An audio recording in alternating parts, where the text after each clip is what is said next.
Oh, that took a while this morning. I think it's really funny. There. Yeah, I know. It caught me out there as well. Hello, everybody. It's another Wow Ergonomics.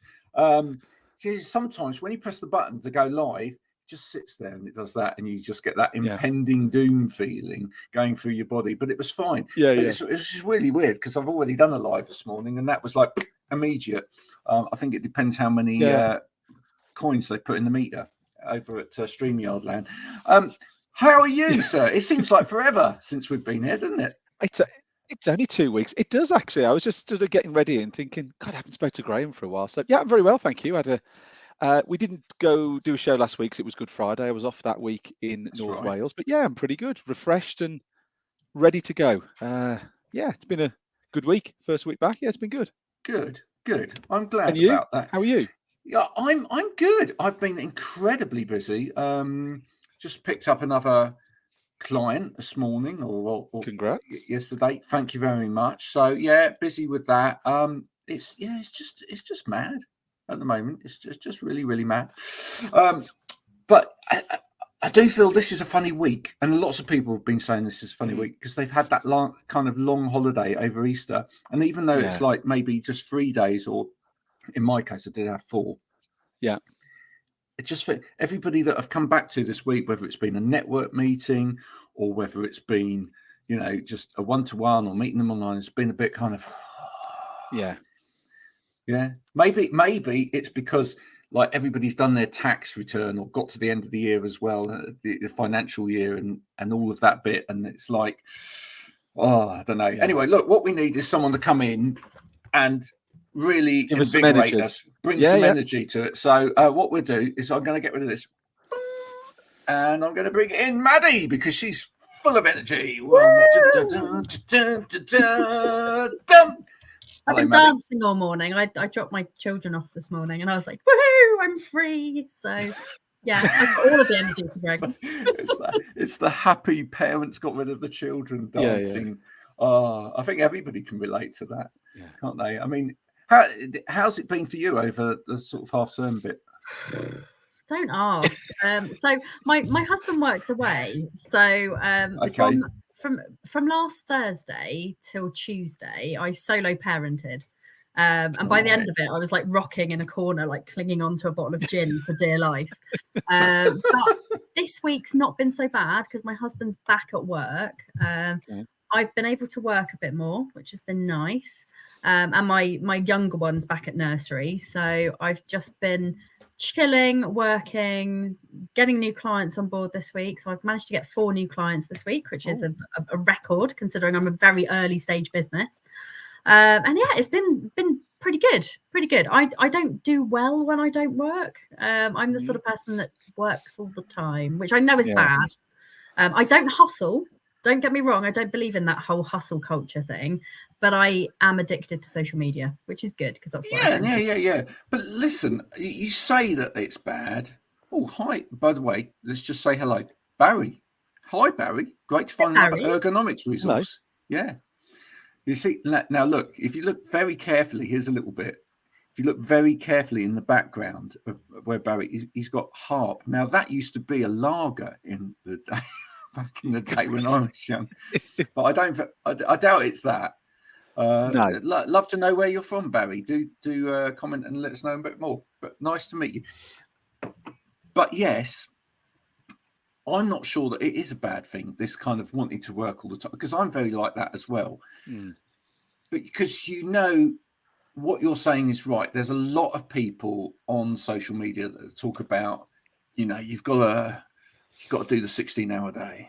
You've got to, but you've got to look after yourself at the same time. So you've got to get up 4 a.m. every day, go to the gym. You've got to eat birdseed, and Graham, this is just describing mine and your daily routine, isn't it? No, it's not. Definitely not. I did have some letters yesterday. Then when you get back from that, you do a little bit of email, and then you go for a 10-mile run, and all of that before 8 o'clock. Then you take the kids to school, and then you do like a 17-hour day, 8 days a week, and you do this, and this, and it's like, and I was like, I'm exhausted reading it when I read stuff like that. But personally, my day is I feel it's kind of blended, right? I just don't feel like there's any kind of, this is work, this is the real life. I just feel it's like, you know, I do a bit of stuff, and then I stop, and I do some stuff with the kids, and then I do a bit of more stuff, and then I do something else, and then I might sit there and I might put some rude comments on people's posts in the evening for a bit of a laugh, and for me it's all good fun, right? So I think I think it very depends. structured day, structured routine. So I think I would be the first person to admit that I hate routine as somebody who's got ADHD. But if I don't have a routine, I'm all flappy. So I actually have a very strict regime of what I do. So I post on my social media channels first thing between like 7 and 8. Yep. And yes, I am somebody who repurposes content. I feel like everybody should, because all different audiences everywhere. I do my TikToks for the day in the morning, and then I take the kids to school. Then I come back and I have meetings between normally about 9:30 and about 12:30. Then I record podcasts. Then I have a bit of admin time, and then every day without fail I take an afternoon nap. And it's my secret, the secret to my success. And also because I'm perimenopausal, have an autoimmune disease, and my body just basically gives up on me around 2:30. So I have to go. And then I have another hour's work in the evening, and then I chill out from about 8 o'clock. Do you know what? I love the way you frame that it is my secret of my success, but it's also, if completely necessary, if I don't do it, the batteries run out. I think I'd die. Yeah, right. Barry's saying, by the way, it's been a while since he's had time to drink. See, I was totally right. I think in 1986 was the last time I had a thing of half, and I wasn't even legal. I was 3 then. So yeah, would have been a bit wrong. Graham was about 23. Yeah, no, I wasn't. I was 14. What can you see as part of K-Sharp? I'm an ergonomist based in South Wales. Well, great. We'd love to see that. Have you been to see him yet? No. Well, there you go. I know Barry's name. Yeah, Barry Kirby. Yeah. Everyone knows a Barry, right? Everyone knows a Kirby. If you don't, you do now. Yeah. There you go. Hi, Barry. Give us your address. You don't have to put it on here, but just privately put it. So Stephen might come and see you. There you go. That sounded really sinister. It did a little bit. Put your address on, and Stephen might come round and see you. It's like no, in a you nice said way. There was no such thing as the Easter Bunny, and now I'm thinking that maybe Stephen is the Easter Bunny. Yeah, well, maybe we don't know. So listen, Maddy, tell us a little bit about what it is that you do. So we gathered you do all of this fun stuff during the day, because that's the other thing. It doesn't sound like you're working. You're doing lots of fun stuff. You're making podcasts. You're doing your TikToks. It's such hard work. But you do some work stuff in amongst that as well. Yeah. Very occasionally I do some work stuff. So I wear many hats under one brand. So my brand is Mad About Money. I'm a money specialist. I focus on consumers. So I help consumers to save money, get out of debt, be more savvy with their finances. But I also help business owners to become more visible on social media.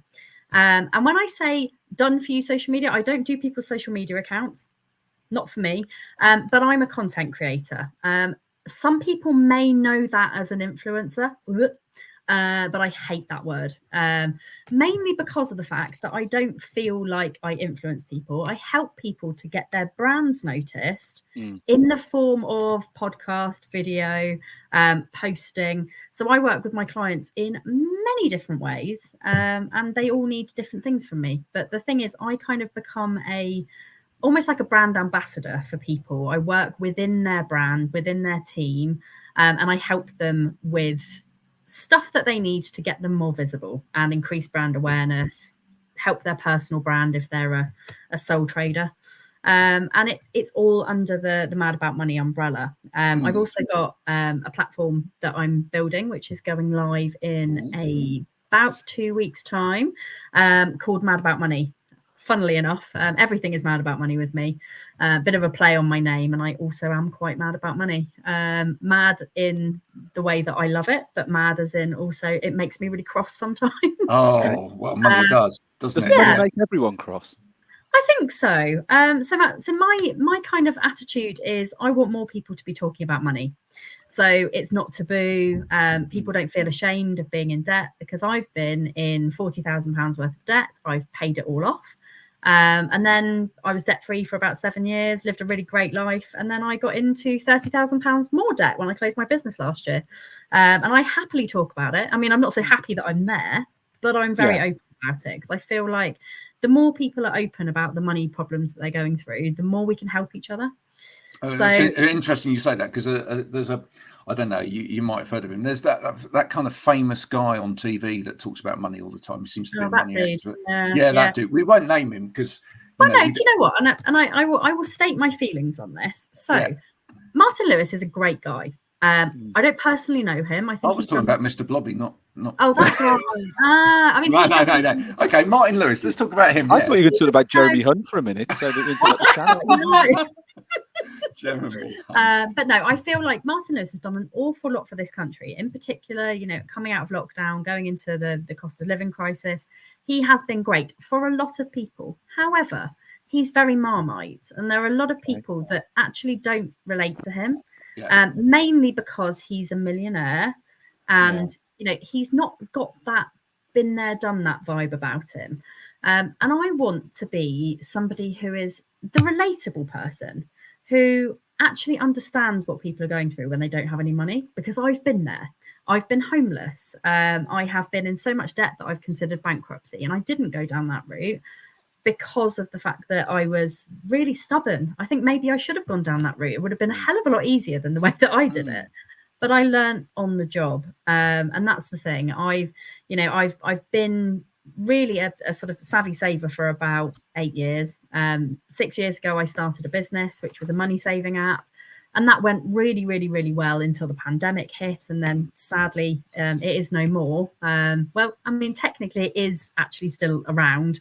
Just somebody else bought it, because we were so much in, so far in business debt that we had to sadly close it. But I walked away from closing that business with an awful lot of debt. So I know what people go through when they have to go through these situations.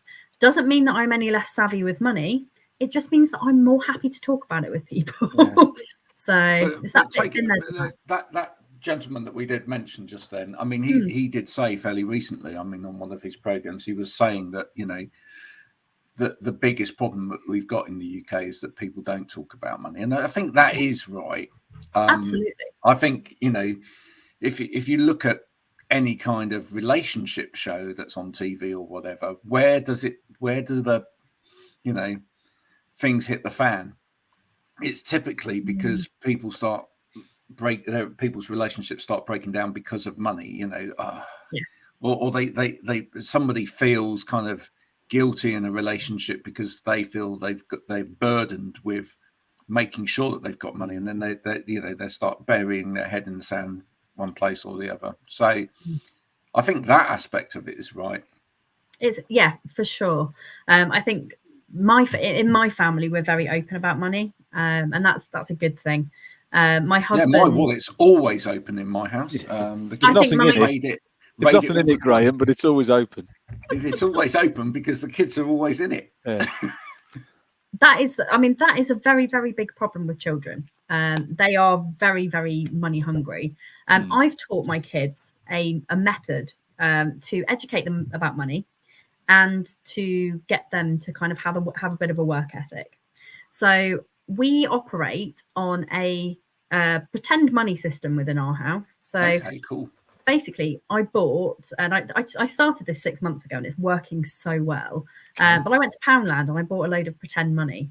So we've got paper notes, we've got plastic coins, and at the beginning of every week, I give the kids an allowance in paper money, and they have that money to do what they want to do with within the week. If they want me to do something for them, so, for example, they want me to get them a drink, or they want me to tidy their shoes away, or they want me to drive them somewhere, they have to pay me for that. And say, and vice versa. So if I say, Harriet, can you get me some toilet roll for the bathroom, for example, I will pay her, 50p in pretend money. And it teaches them the value of money, and it means that they have to do things for themselves. So if I say to Ben, my 7-year-old, if I say, can you tidy up in the living room, please? He'll say, oh, do I have to? And I said, no, you don't have to, but you won't get your money. And if mummy has to do it, you have to pay me. So do they negotiate? Do they negotiate? They do. You offer them 50p and they say, no, I'm only doing it for £2. Is there some sort of, is there a negotiation process, a standoff? Absolutely. Okay. And my children, because I am queen of discounts, my children have become harsh hagglers, which isn't great. And yesterday, Ben said to me, Mummy, I really want to buy this game on his Kindle. I said, okay, you can buy it, but it's coming out of your money. So basically, we operate with the pretend money through the week, and then at the end of the week, depending on how much money they've got left of their paper money, it gets converted into actual cold hard cash that they can spend or do what they want to do with. And we've been doing this for 6 months, and it's brilliant. The kids are loving it. I have to say, to be honest, we've done very much the same. Not with the paper money. I never thought about the paper money, but all of our children have to work for money. Yeah. I've got every single one on PAYE. I've got every single one got terms and conditions, a contract, etc. I've taken one to a tribunal. 3 months notice, Graham. You offer a 3-month notice. Give them employee benefits, though, Graham. You need to. Yeah, no, they all have to work. I mean, our middle child, Finn, was hankering again after a game for his Switch over the holidays, and I said, right, well, you're going to go around to grannies and work, do some gardening, and I'll negotiate, and she'll pay you some money for it, but you've got to do labour for it.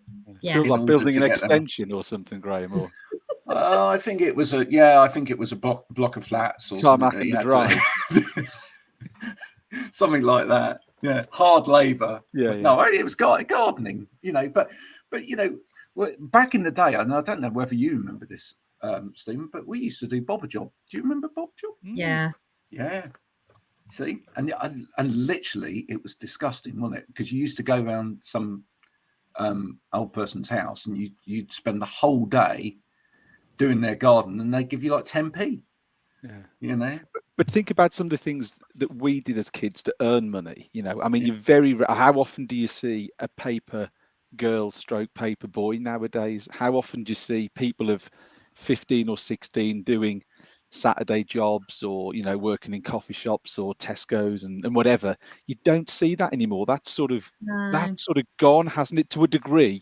You don't see that happening anymore. You do wonder what sort of impact has that had as those people, were we maybe a little bit better because we were introduced to money and earned it earlier, whereas where nowadays there's a little bit more of are people doing that, and actually how many kids are just given it, and therefore they've got no experience of managing money when they get to 19, 23, 27, and how much impact does that have? And there's also so much more available for kids to buy nowadays. And I'm going to use you as an example here, Stephen, because I can see the rack of primes behind you. I knew it was going to come up. Gets mentioned. Are they yours or are they the children's? My son's, and he, and actually interesting.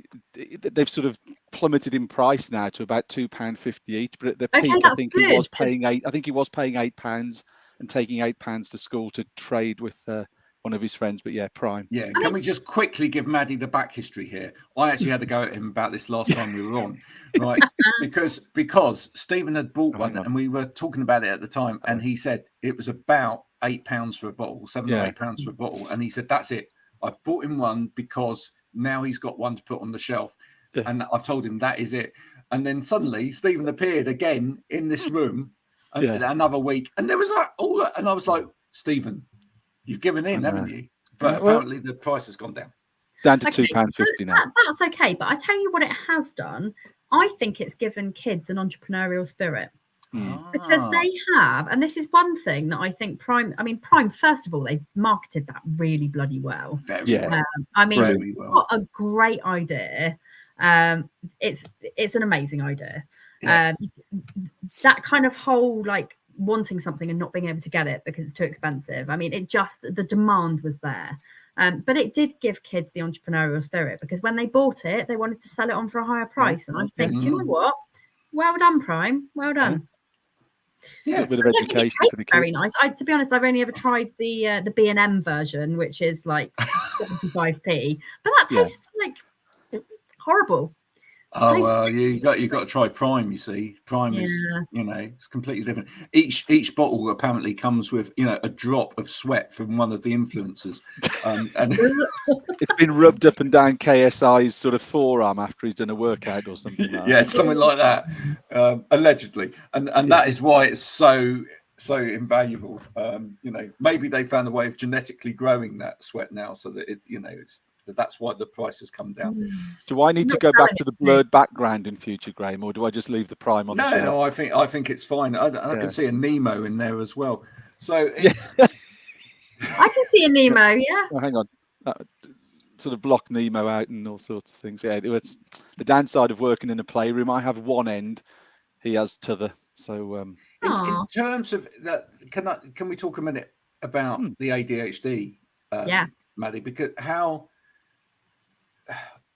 has that impacted your relationship with money? So I am actually really pleased that I've been diagnosed now. Right. And I think because I have had I thought that I was bad with money for the whole of my life. I really thought that I was bad until I became good. And I had a spending addiction. To a certain extent, I still do, but I'm aware of it now. So it's like an alcoholic being aware that their poison is alcohol. My poison was shopping, and I didn't know. I didn't know that I was constantly dopamine hunting when I was out shopping, because it gave me a buzz. And about 11 years ago, I lost my house in a house fire.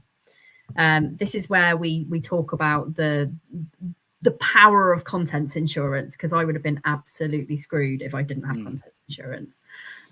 But it wasn't my house that burned down. It was actually it was a flat above me. Some students left a barbecue on the roof terrace, and it just caught the whole roof. I lost everything that I owned, literally everything, to water damage. If I wasn't insured, I would have been homeless and without anything. And I was homeless for a while, which was quite fun. Luckily, I just basically sofa hopped for a while. But that situation made me really value my life over my stuff. And then I kind of realized that actually I was buying all of this really expensive crap. For want of a better word, I became really, really frugal. I replaced all of my stuff on £1,000. I went charity shop shopping. I went to British Heart Foundation, and I replaced everything that I owned. And it was nice stuff. I got like Marks and Spencer's tops, and I got a Gucci jacket at one point. I was like, wow. And I found that I got the same dopamine from bargain hunting that I did from buying expensive stuff. So I changed my entire spending habits for cheaper things. So rather than going to the supermarket 3 times a week, I started going 7 times a week and just buying yellow sticker stuff. And that was really kind of the start of my money saving journey. And I paid off my £40,000 of debt that I was in from university with my spending addiction by creating my own method, which basically meant that I lived on the breadline, like so on the breadline, for about 6 years. I basically paid off from my wages every month, and I was working in recruitment at the time. Don't judge me. I was one of the nice recruitment consultants, and sorry to any recruitment consultants who are out there who are listening. There's a lot of you on LinkedIn. You're all lovely. Yeah. Except the ones that aren't. Except the ones that aren't. Are more ruthless and unethical than others, and I was one of the ones who was very, very ethical, and I put my clients first, etc. But I was really good at it. My clients loved me. I was making some really good money, and I basically paid off 40 grand's worth of debt in 6 years from my commission, from working really hard. and from living in squalor isn't the right word, just basically a penniless state. So minimalistic. Minimalistic. I used to buy a bottle of gin at the beginning of the month to last me for the month, and I'd like smuggle it into the pub so I could still go out drinking. I would do again. I mean, it wasn't the most healthiest of lifestyles. It was the barman was wondering why you were ordering tonic all night on its own, and getting as drunk as I was. Yeah. Nobody seemed to care at that time. No. Just the water for me. Yeah, just a water with a little splash of lime. And it was just a lifestyle change, and I ended up paying off all the debts. And then when I found out I was pregnant, I had this idea of why don't I launch a discount card for parents to help them to save money. And it started off as that, and then it grew and grew and grew, and then it became an app and a website and a discount portal, and I started getting national deals on, and I was flying, like absolutely flying. I so much to the point where I franchised, and it was all going really well. And then the pandemic hit, and then you couldn't use my product for toffee. So I had 2 years where I had no revenue at all. I basically scrimped and saved and crowdfunded and did everything that I possibly could to save the business. But sadly, the back end of last year, it was just, we were too far gone. Having 2 years worth of no revenue, I'd pulled it back a bit, but it just wasn't where it needed to be. And it was sad. It was really sad. I did cry for a bit because, 6 years of blood, sweat and tears growing something that was, actually a fairly big brand at the time. People knew what it was. They knew who was running it, and I was really proud of what I'd achieved. But, you've got to fail fast, and I didn't fail fast enough. I dragged it out for a really long time because of my pride. I think, pride comes before a fall, doesn't it? So, but we live and learn from our mistakes. And now I'm about to launch something new, which is really exciting. So, yeah, and I'm hoping that it will be a platform that will help the nation with their finances. And it will also help business owners, because LinkedIn, we love you. We do love you. But there are certain things about LinkedIn at the moment that people are not liking, mainly the reach and mainly the algorithms. And for business owners who are struggling, one of the things that I really want people to be able to do is sell without being downgraded. We'd all be lying if we said that we were in business for any other reason to sell than to sell to people. And you try selling on LinkedIn, and it's like nobody sees anything at all. It's like tumbleweed. Yeah, I mean, that's partly because we've convinced ourselves that we now live in a world where we don't sell, but we socially sell. We sell ourselves. We do. And I am one of those people who believes in both. So building your personal brand, relationship building, and then you can sell. But it's like you build your relationships, and actually sometimes you don't sell. And I don't believe in like inbox messaging people and being all like, hey, buy my crap. I was very carefully choosing my words there. But I think you went for the Gerald Ratner option, didn't you, as it's known? I quite enjoy the game of it, though. I love algorithms, because I think they're I love sitting there thinking, right, what's the algorithm doing? I mean, my poll out there. Yeah, my poll today it was like the first thing I said after the first line. I said, "This is a social experiment." I love playing with people. I love playing with the algorithm. I love playing with the platform. I love seeing where is this going. What are you doing today? I mean, we've all on LinkedIn today. We've had a new interface, right? If you're posting today, you'll find when you go to post, you've got a new interface. It's pushing certain content. That interface. Ooh, I haven't seen that. I haven't posted. I've done a post on it first thing this morning, so you should check that out. Fill your boots. Yeah. But but the thing is, good.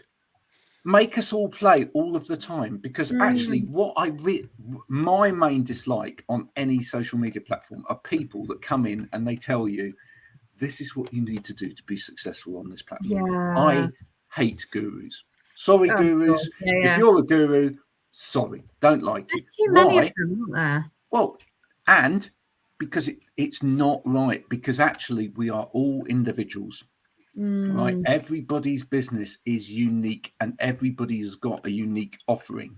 Absolutely. You cannot tell people how to template themselves to a platform to sell, right? And yeah, so we've got to understand the algorithms. We've got to understand what's going on the platform. But we've got to be creative with it, and we've got to push it, and we've got to change it up. And I love the game. I think it's great. I'm glad you're in the game, Maddy. Yeah, I am in the game, and I've been in the game for quite a long time. But there are other things which I feel prevent people from trying to grow on social media. The fact that you have to grow. So one of the things that I wanted from Mad About Money was for it to be a platform where business owners can get visible without having to compete with each other, without having to compete to get followers or to get likes or to get, engagement on a post. You could just post and that would be it. You're educating people because people are seeing it. So that's the thing with Mad About Money. There is an algorithm, but it's very tailored, and it actually will hopefully work in business owners' advantages, so that the people who want to see your content will see your content. But there are no likes, there are no followers, there's no connections. It's just education. So trying to do something a bit different, and hopefully it doesn't fall flat on the face. Oh, that's great. Maddy, I want to ask you a little bit about ergonomics. You've come into the world of ergonomics today. Do you want to see my chair? Yeah. But as someone that understands sort of people spending money, as someone that understands brand and value and all of that sort of thing, and it's something that one of the reasons I like to get people on here who are outside of the ergonomics sector and to talk about what's going on in terms of ergonomics is, what's your experience of ergonomics been like over the last couple of years whilst people have been in lockdown, from what you've seen online, and where do you think the industry is going wrong in terms of selling that message of value to people? So when we're talking ergonomics, we're talking like posture and what your working environment is like, right? Yeah.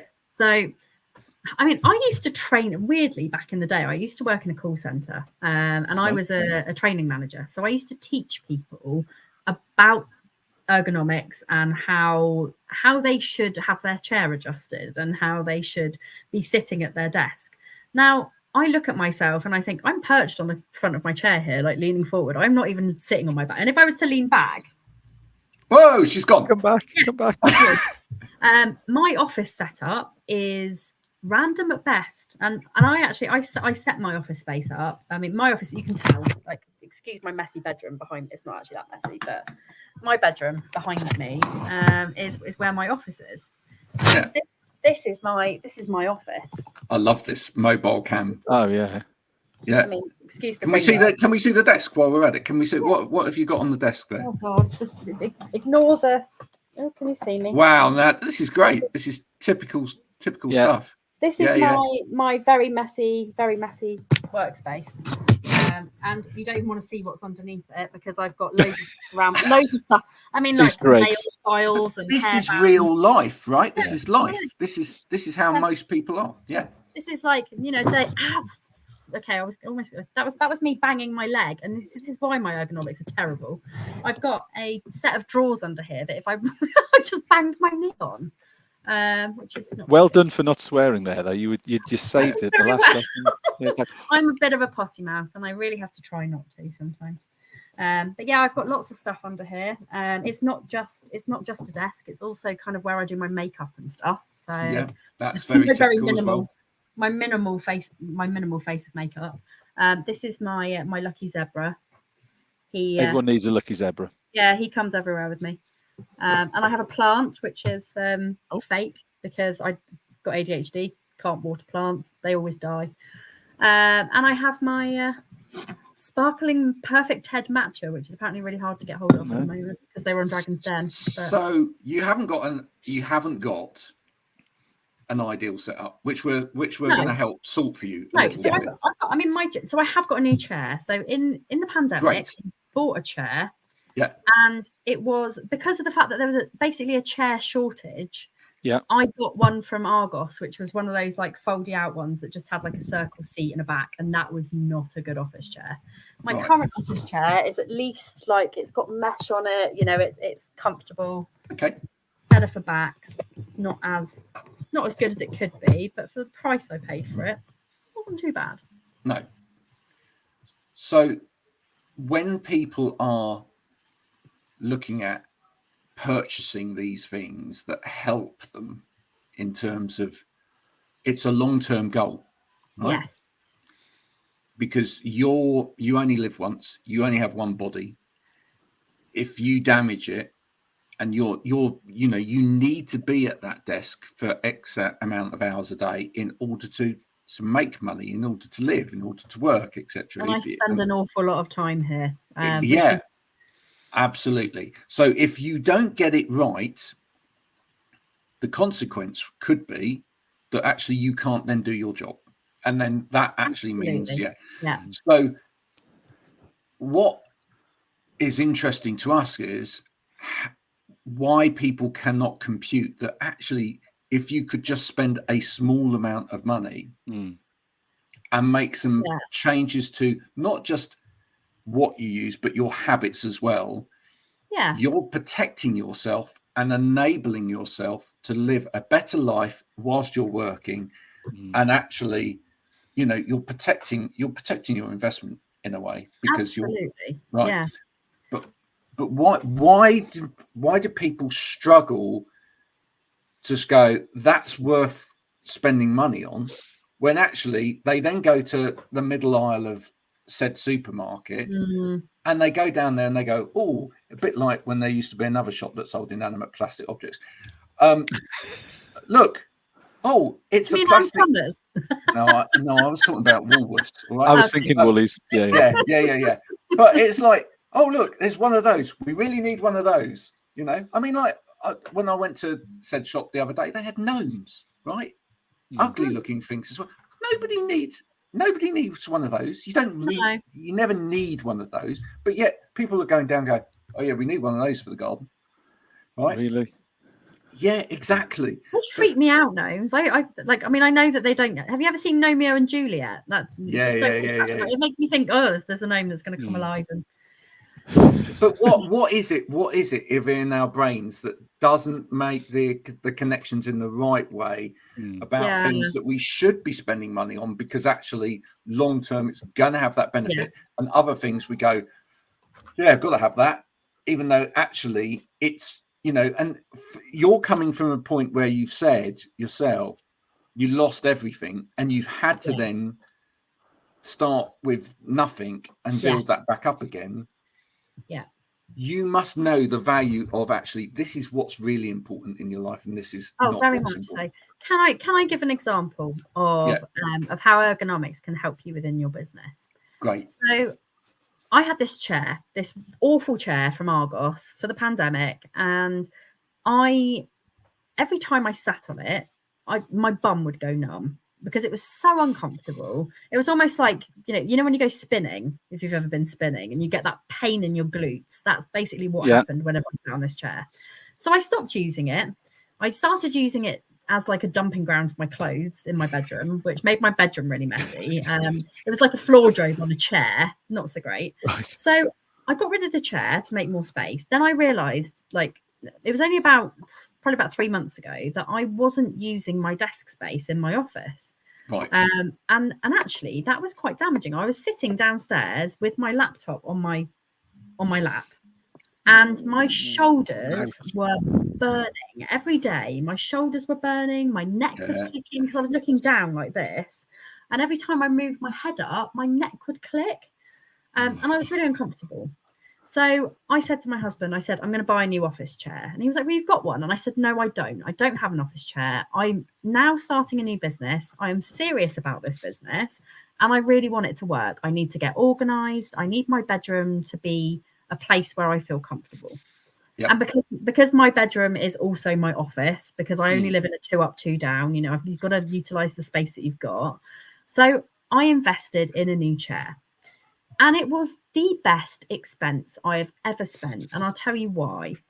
Because not only have I now got a chair which is comfortable to sit in, because I sit in it for at least 8 hours a day. Yeah. I've got my ring light, which really helps me with my lighting situation. I have a space where I can organize myself. I've got all of my clients on Post-it notes, because before my clients were on Post-it notes in my head and they weren't very good. I'd forget about things. So now I've got them all visually in front of me.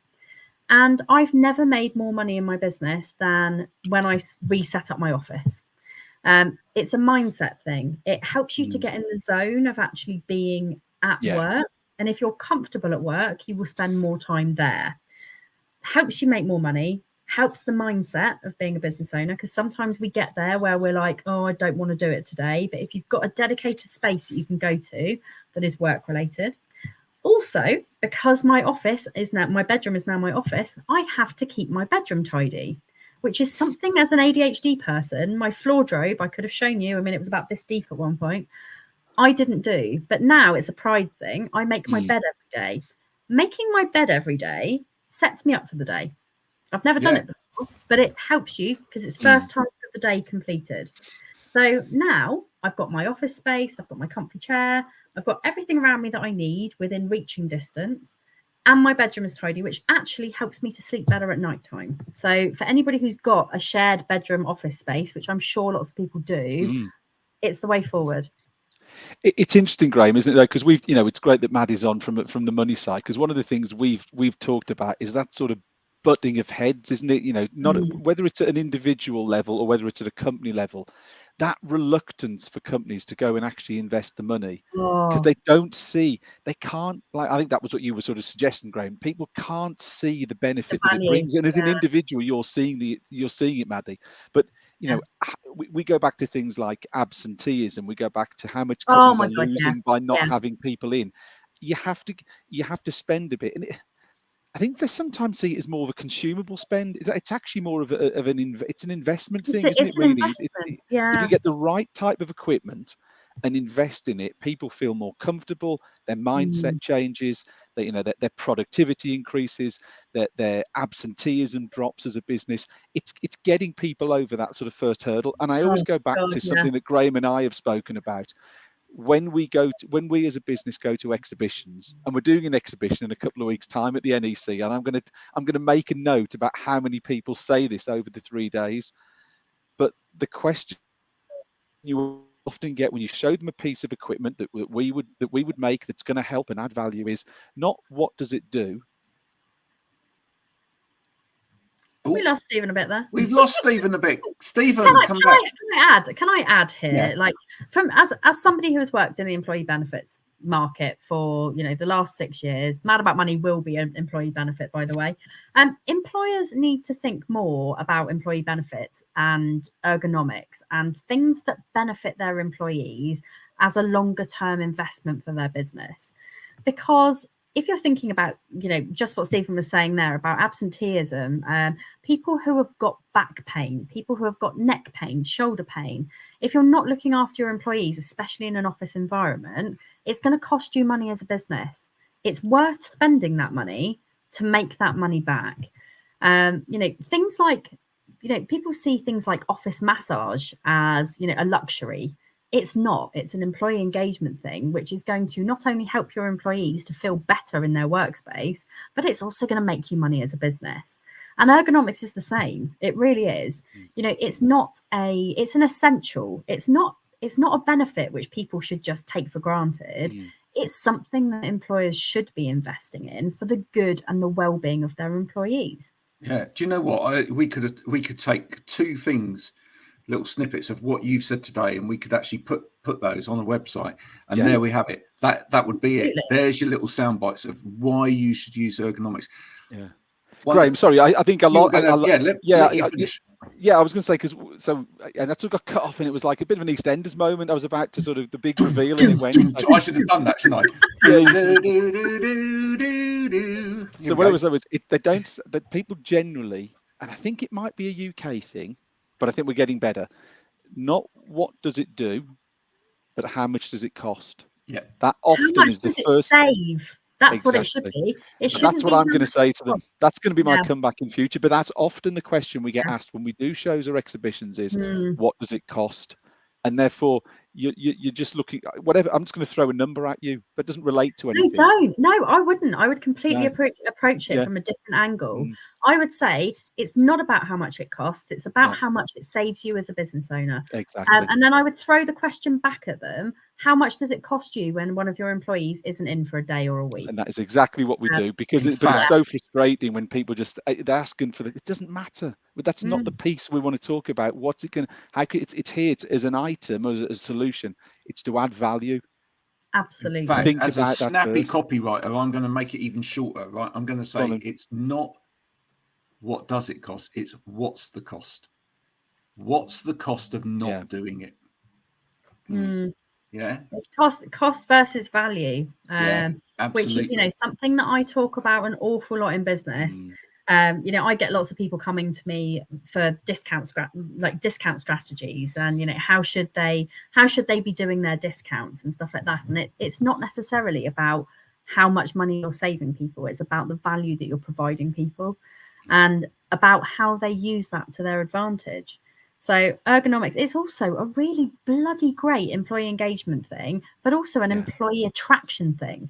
So if you can say to a prospective employee, we have got an ergonomic setup that's going to support you in your workspace, and Joe Bloggs down the road who's recruiting for the same job doesn't have that, which one are people going to choose? They're going to choose the ones that have got the ergonomic setup, the awesome employee benefits package, the one where the employer actually really does give a crap about the employee, or the guy down the road who's like, oh, I can't spend money on this because it's too expensive, because they don't see the value that it brings. Well, it's interesting because this came up on my post this morning.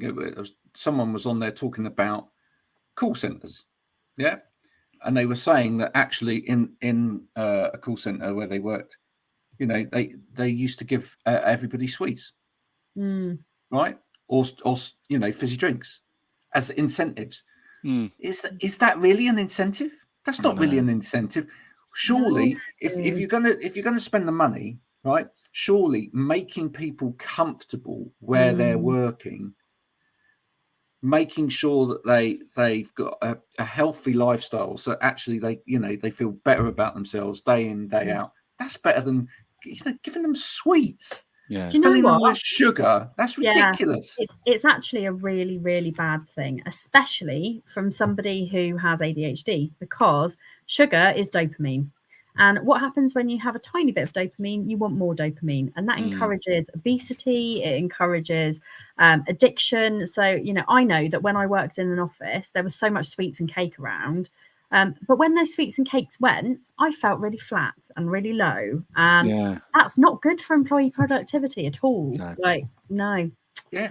And how many companies do that? So if you're a company out there and that's what you're doing at the moment to really engage your staff, you're putting the donuts at the end of the thing. Like, I've been to that shop and I've, bought a load of lovely donuts. Look, I've got the box of donuts out. You're all going to work better today. Don't do it anymore. Stop. Make sure everybody's comfortable. Buy them the extra stuff that they need to be comfortable. Teach them about how to be comfortable. Teach them about how to talk to you, and open up about things that are problems, etc. All of that stuff really makes a difference, right? Yeah, absolutely. I mean, so when the Mad About Money app launches, I have got a collaboration with a amazing employee benefits provider called Healthy Minds Club. And I'm going to be selling Mad About Money as a package for employees to look after people's financial, mental health and their all-round well-being. And it is something that's not available on the market at the moment. It's so good. And I think actually they should talk to you guys. I think there should be some form of ergonomics collaboration. Well, funny you should say that. There is a little product, isn't there, Stephen? There's a little product that could help in the setting up a desk, etc. Oh yeah, absolutely. Sorry, I lost you there. My Wi-Fi's in and out, so I'm just sort of like, whoa. What did he say? Was he talking to me? So you can put that in the Mad About Money app. Shove it over and pop it in there. Yeah, for sure. I mean, yeah, I think setup. I think that's one of the really interesting things. It can be perceived as quite difficult, but actually it's quite straightforward. Really, there's just sort of 2 or 3 key principles that you just need to focus on. And I think you made a really good point before, Maddy, about the chair and the adjustability. I think that's one of the things, Graham, that we've discussed numerous occasions, is that people are a little bit intimidated by how do I adjust a chair or how do I get it to suit me. It's actually not particularly difficult. It's quite straightforward. No. And on top of that, lever underneath that you can like. Oh, hang on, I'm going to go down now. Oh, don't disappear then. So, but as I say, there's things like, I mean, we do things like, we have software solutions that can support people as well. Encouraging movement. That's one of the really important things. Is that people. I mean, I think again we discussed this the other week, Graham, but someone was talking about sit-stand desks and called it a standing desk. And we just sort of thought, you're missing the point completely. It's not, it's a sit stand. I think, again, there can be investment in things, whether it's a sit stand desk, whether it's a chair, whether it's a piece of equipment, but it doesn't get used. So, one of the things we do, which ties in what you're talking about, an app, we have a piece of software that prompts people and reminds people to make sure they've got all those good habits in place. So what the first part is doing the investment, the second part is actually getting the return on investment. So, great, you've invested and you've got people the right kit, but are they using it and are they using it correctly? So that's the really, really important piece is A, go and invest in it, but B, make sure you're using it and your staff are using it to get the benefits from it. Otherwise, it will be perceived as, why did we go and spend this money if we're seeing absenteeism at the same level? We're still seeing people having problems. You've got to make sure it's being used and being set up correctly. Yeah, they've also got to track it as well. There's no point in implementing something if you're not going to track performance and how it's working now versus how it worked before. So one of my ex-employers really, really, really impacted me because they had it was almost like a buzzer that went off every hour that reminded people to get a drink of water. And now I've got my water next to me. I've got an alarm on my phone, which I'm really sorry if it does go off, because it's my reminder for me to drink water, because I forget all the time. So I know now that I can go, and that employer's had a lasting impact on me. And that's the sort of thing that employers should be doing. It doesn't cost you anything, but it really does help your employees with their day-to-day life. And it's interesting you gave that water example, Maddy, because that's one of the things with the software we do. It's you set up called a ritual, and the example that we always talk about, and I always talk about, is actually sort of how much water people take on. So you set up this ritual that, I don't know, say a 10 and 2 or 10, 11 and 3. In the bottom right-hand corner of your screen, or you can put it wherever you want on the screen, comes a little pop-up reminder to say, go and get a glass of water, or whatever it can be. Go and have if you're in an office, go and do a loop of the floor, or whatever it would be. But you often find that people forget. They get this great idea and this great habit, and it lasts 1 or 2 days, and then they forget about it, and then they're back to square one. So it's that. I love the things that people tell you that they do as an excuse for that. When I used to do assessments, you say, so are you taking on plenty of fluid? And people would go, yeah, I drink 8 cups of coffee a day. What about water? No, none of that. Isn't there water in coffee? Isn't there water in coffee? And then they go, so are you getting any exercise? Are you moving at all? Yeah, I am. I go to the vending machine. Is that it? Yeah. Sometimes I do that. Yeah, and I think actually for ADHD people, ergonomics is really important because we hyper-focus, and actually we do go through stages where we don't leave our desks for 8 hours. So setup is even more important, making sure that you've got your water near you, making sure that you do take regular breaks. Sometimes I can go for hours needing a wee and then forget to go, even though my body's going, you need a wee. And I'll still sit there because I'm hyper-focusing on something. So this has got to be done first before. Absolutely. Totally with you. And it's a hard one to have to manage, but this is why, when I said before about my routine where I have a nap every day, I have an alarm in my phone to make me nap every day, because otherwise it will get to 3 o'clock and I'll go, oh God, I haven't done it today.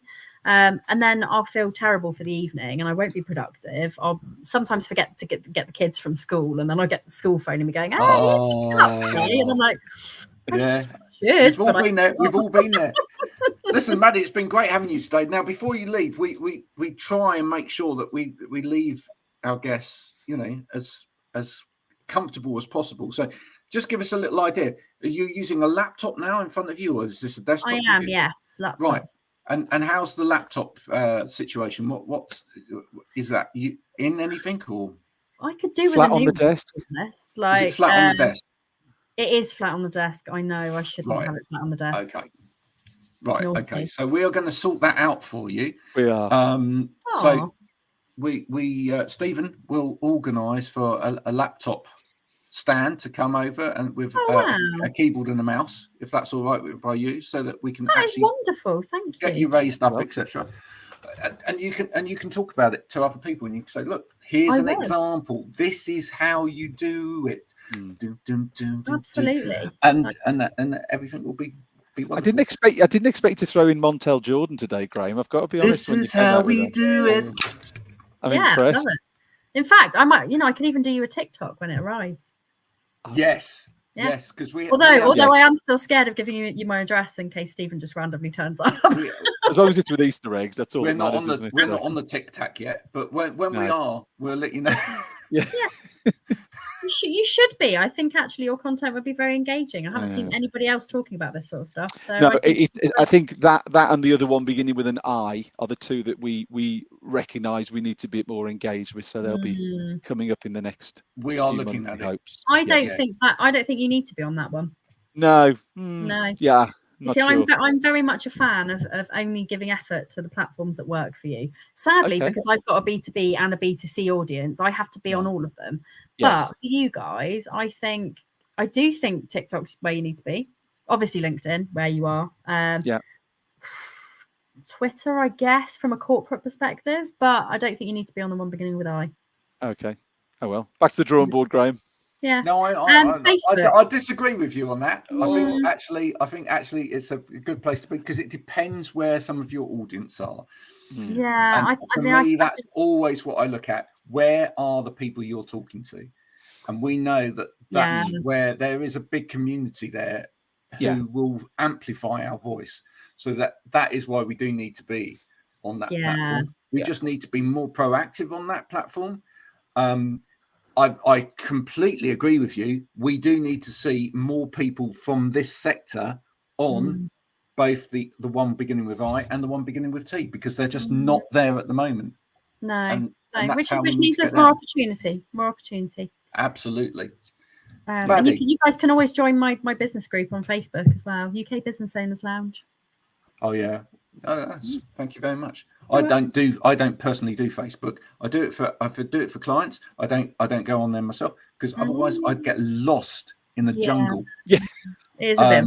I do spend 28 hours a day, 9 days a week on LinkedIn for a start. So I mean, it's just finding the time to do that one as well would be amazing. Yeah. Well, thank you very much for having me on. I've enjoyed this very much. It's been a great conversation. Thank you very much. Thanks for making our day bright and beautiful. Everybody, thanks for watching Wow Ergonomics with special guest Maddy today. This is Stephen Ham, and I hope you've enjoyed it. I'm sorry we weren't here last week. Just watch some of the old content to fill in the gap of last week instead. The website is all there for your delicatessen and wonderfulness and your pleasure. At www.wowergonomics.com. Please go there, and if you enjoy it, share it with somebody that doesn't have a clue what ergonomics is.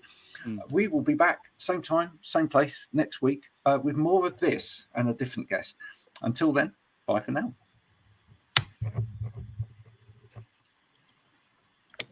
That was very